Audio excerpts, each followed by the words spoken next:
Now we want to talk about Dan Prescher, because International Living has been the leading authority for anybody who's looking for global retirement opportunities. Joining us via Skype to discuss the best places you can retire in 2019 is International Living editor Dan Prescher. Dan, thank you for joining us. So, all right, my people, it's always Florida, Boca Raton. But honestly, outside the United States, your dollar might go farther. So what are the top places to retire?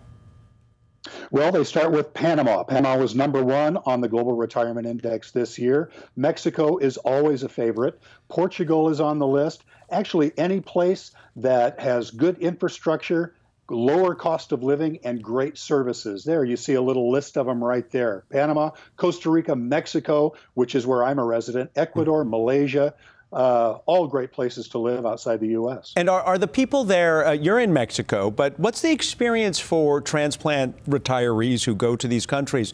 They're coming from the United States. They are foreigners in a new country. How are they received? Well, they're received very well, actually.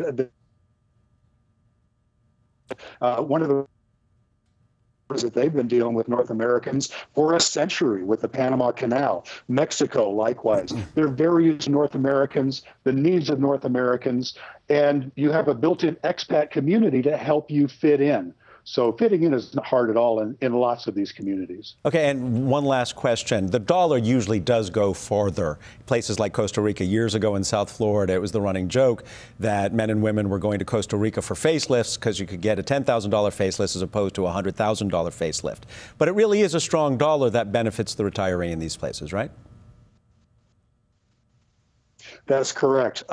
Exchange rates differ, but for the most part, it's incredibly affordable to live in a lot of these places. And that's, as you say, in large part due to cheaper medical care, which is a huge concern for lots of expats, especially retiree expats. All right, Dan Prescher, we appreciate your being with us. You are in Mexico, so hasta luego. See you later, my friend. Ciao, ciao.